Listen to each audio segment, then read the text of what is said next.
Smells like brisket in here. We just had brisket from my brother in the freezer. It was good. Isn't that the switch that usually turns it on? Yeah, but sometimes when you mess with things, it doesn't work. That's fan speed up to 3. Water sensor. This doesn't work. I guess we'll just have to live with brisket. Try to hand crank it. Okay, I've clicked every switch, hand cranked it open. Well, yeah, but if the switches aren't in the right combination, it won't run anyway. Right, but I don't think this works. I'm not too sure what's going on here. Looks like this weekend I'm gonna have to fix this. This is why when they eventually break, I replace them with the non-automated ones. There's 2 fuses to check. The one in here, which appears to be fine, and the one over there in the panel to make sure we have good 12 volt. I said stooping. Film me stooping over here, checking the fuses. Oh. I misheard you. Sometimes I think you just hear me on purpose. No, if one of these fuses were blown, we'd see the little light up. Probably. And I don't, so I think we're all set. I think it's the fan itself. All right, well, let's close it up for the night and we'll deal with it later. Okay. We'll just have to deal with a brisket smelling rig. I was stooping over here. Oh, sure.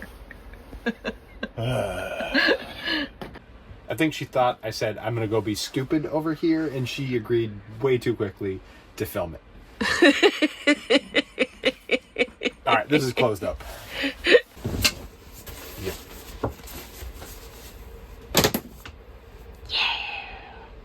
It's been really cold, so we've been running our onboard systems, and the fresh water is now empty after I finished dishes, and I need to dump and fill right now. When the cold snap started, I drained our outside water filters, and it gave me an opportunity to check up on them, and I think it's time to replace. So it's pretty cold out today, and I'm not too excited about replacing these, but I think it's time, even if we don't use that filter for another few days, just due to the cold temperatures. Can you take those to the truck? Nope. Are you getting a hat?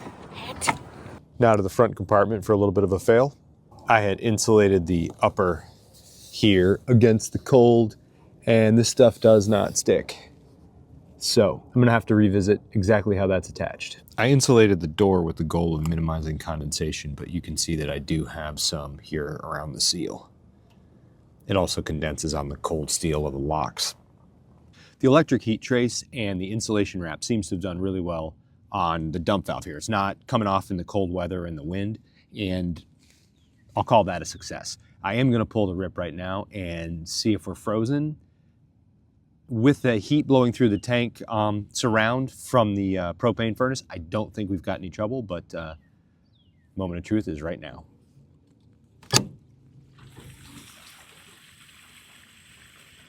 So far, so good. Through this cold snap, we opted to disconnect the water hoses, and we did leave the dump hose connected, but on an angle so it drains 100%. And so far, so good. We haven't seen any signs of trouble. Looking around the campground, there were a couple places where I saw them digging holes, and I asked about it. They had a couple places where PEX lines either cracked or blew apart at a joint due to the freezing temperatures.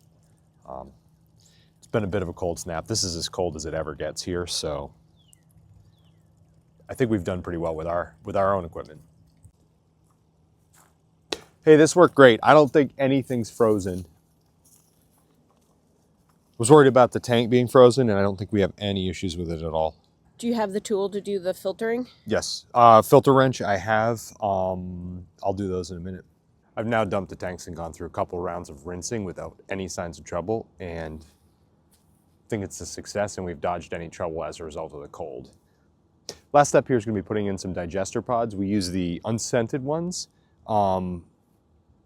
Enzymatically break down the material in the tank, and we have pretty good success with those, and they don't have that. It's a little too cold out to get a water spray to the face. Yeah, that was fun. I'll be more careful disconnecting the water now. The water actually is warm, but then immediately you start to freeze. I don't know, it's got it all over the mic up here.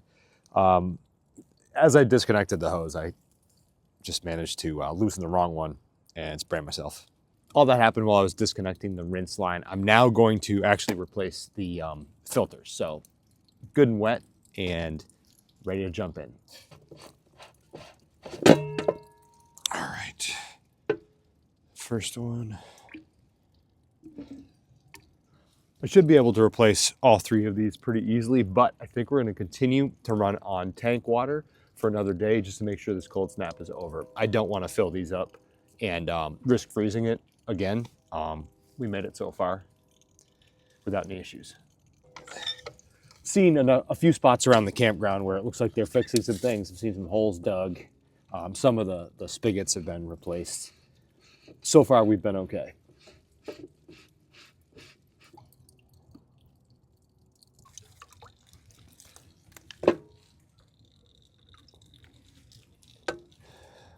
Rinse this one. So we have a 5 micron rust filter, clearly doing its job. Next one, coconut shell carbon filter. Activated carbon, that's going to get rid of chemicals and such. And then the last one's the virus guard. That's the smallest diameter, and that's going to pull out anything kind of tiny and organic in there. So fresh round of those to keep us safe. I'm not sure if the rust we're seeing here is in the city water itself or if it's in the cast iron lines in the campground. But that filter's been in a few months, and that's what it looks like as a result.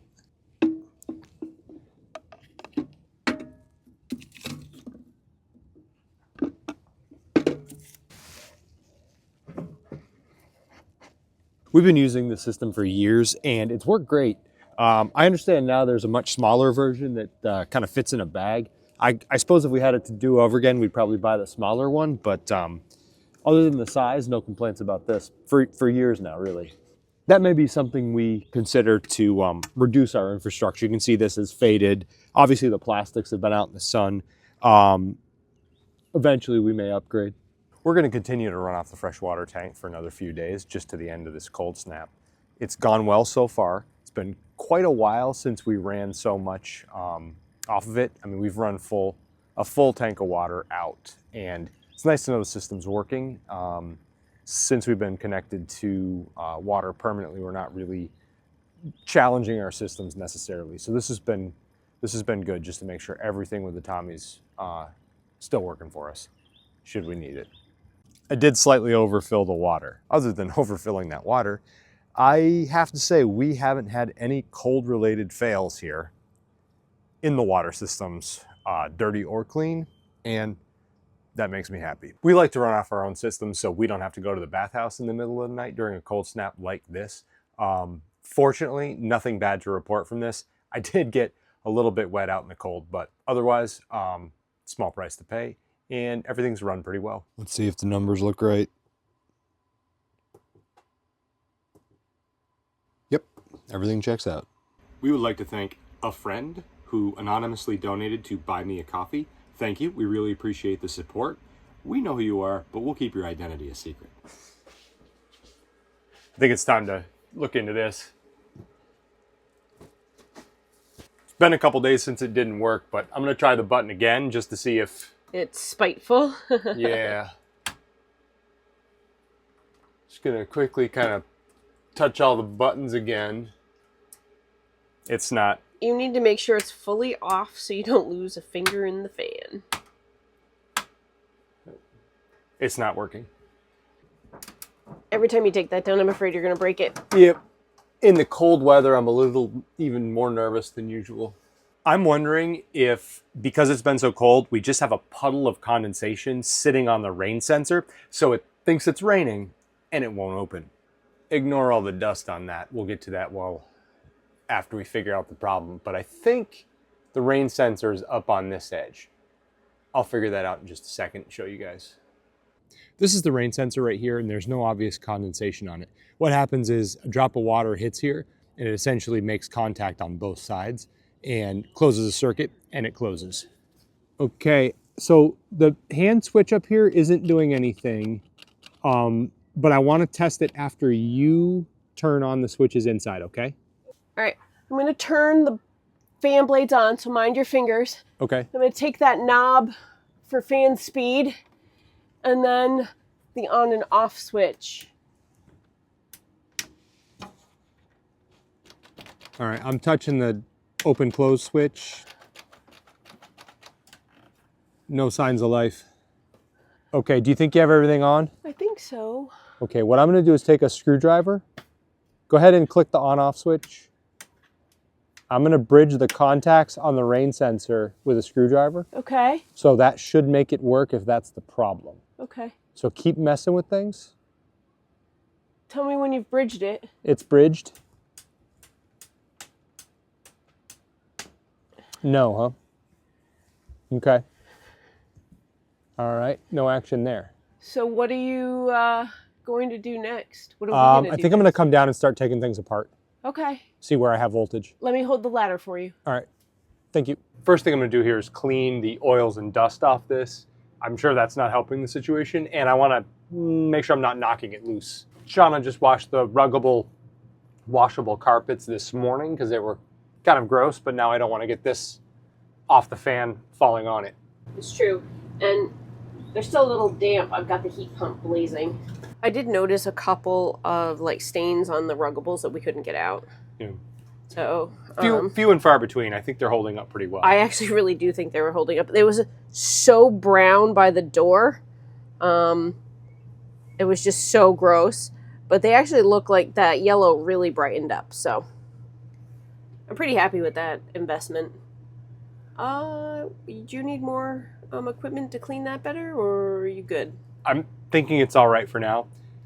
What I wanted to say was, after being outside, I didn't really see anything obviously wrong with this, so I had to sit down and think about it.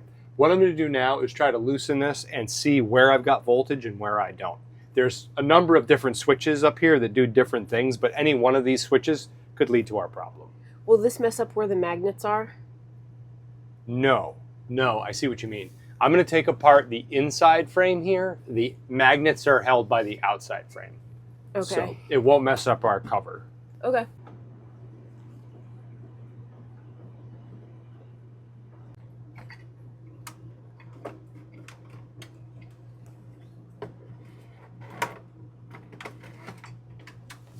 He's got 13.6 volts.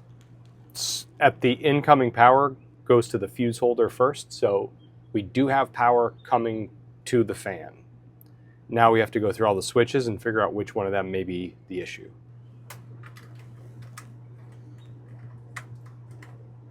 Oh, I heard it. Did you hear it? What did you hear? I don't know. I heard something power go. Did you? You did. You've got the better hearing.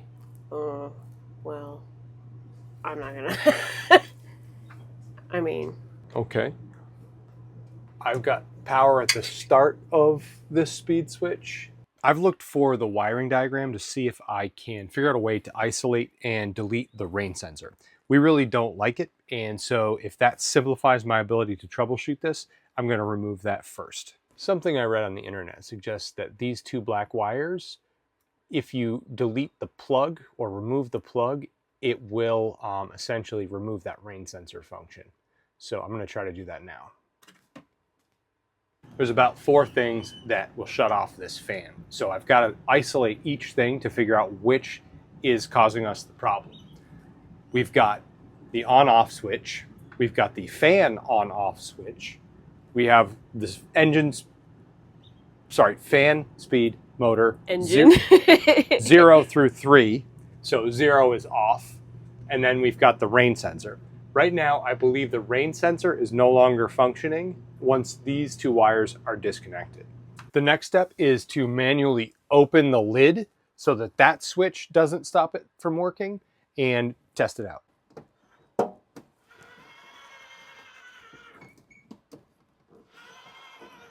Okay, now that that's open, we know that Our lid switch is up.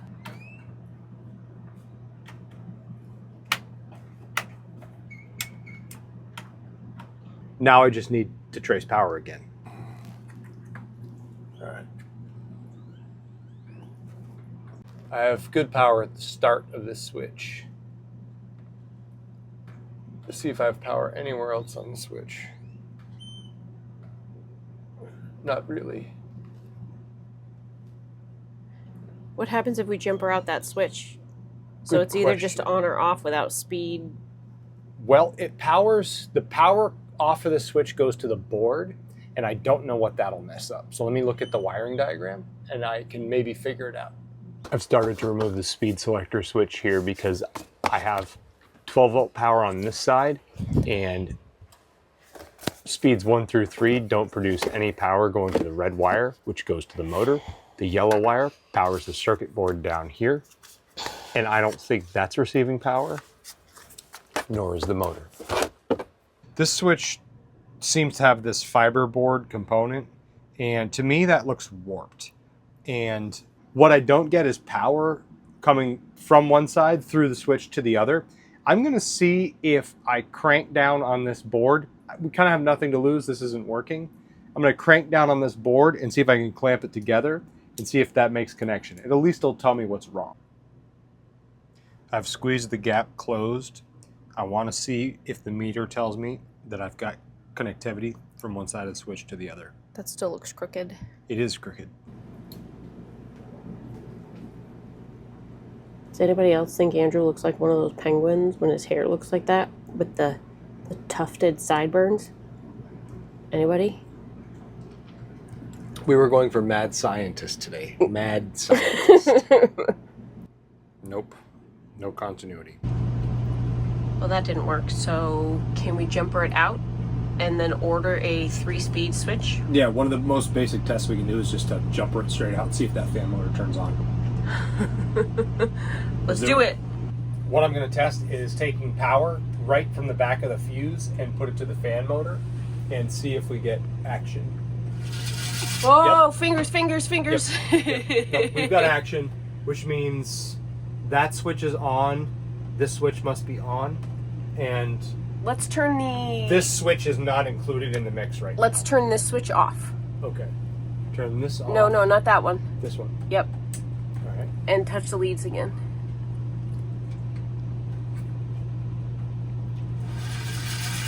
All right. Straight power. And then turn off the actual fan blade switch. Okay. And let's do that again. All right. So that's how you keep your fingers from being chopped off, Andrew. So right now, this fan would work with the fan on-off switch and give you full power or nothing. And my guess is the open switch is still in the mix, so when this is closed, we can't turn it on. This switch is bad. Pretty sure now, I'll explain why.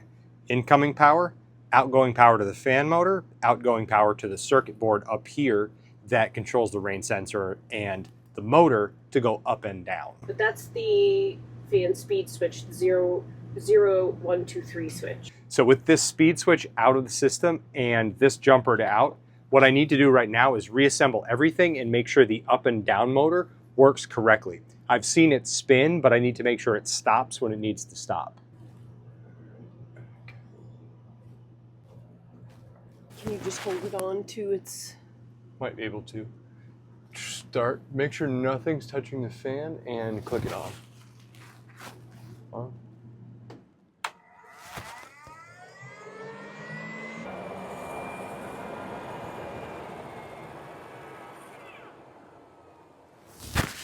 I believe it just worked.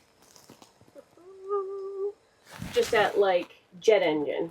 Yeah, it is at full speed. That's all we have right now. I'm about to press this button for the final test. What I expect is the cover to start to lift, and as soon as it lifts up a little bit, the fan should kick on. Let's see what happens.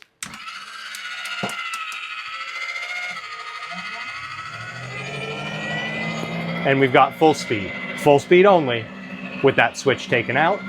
But we'll order one and we'll put it back together correctly. Now, what happens if you turn the fan blades off? You've just got ventilation, and then if you press this button, it will come back down. That'll work for you too if you like. Hey, something's better than nothing at this point. Yeah, I think it's a temporary solution. When we get that switch, we'll put it back together. Is that a switch we can buy from Dometic? It is. It is. I'll look it up now, see how much it costs. I just made a bit of a discovery while I was looking up the price of this switch. It turns out this switch is essentially old technology, and what it's doing is wasting power to slow down the fan speed. So I have found a switch that actually might be cheaper and also more efficient. And what it does is give you kind of infinite speed from 0 to top without the 1, 2, 3 clicks. And that's fine with me if it wastes less power.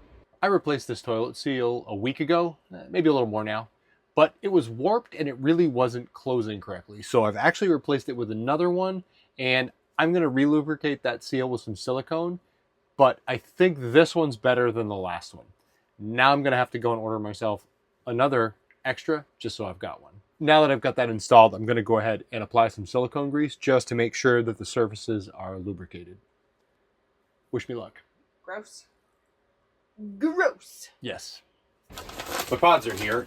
I'm going to go throw one in the toilet tank in a second, but I just wanted to mention the reason we use these is that when we're driving around and the tank agitates, we really don't feel like we need to, but because we're sitting here, we feel like we should because the tank is stationary. Now, it's just big and flat. It's the whole width of the trailer. But anyway, let me show you what these look like. This is funny. That's an empty bag. Oh no, did someone steal the pots? No, they're in here. They're just all, they're loose. Oh, well that's what they look like. We only use one at a time, so those are going back in the... Yeah, the whole Amazon bag is, emptied into the packaging. Awesome. I can't get it to focus very well. Oh. But you guys get the idea. So Andrew's gonna go drop one down the hole, and he's gonna put the rest in the plastic bag. You can't leave them in a paper bag because humidity makes them dissolve and stick together. They'll be stuck together. So I'm gonna put them back in here. All right, guys. Well, that's about it for this week. I know everybody's waiting on the battery build, and that is coming. It's just too darn cold outside right now to get that work done, but we are working on it. We're gonna get that done soon. Yeah, they fit. We'll see you next week.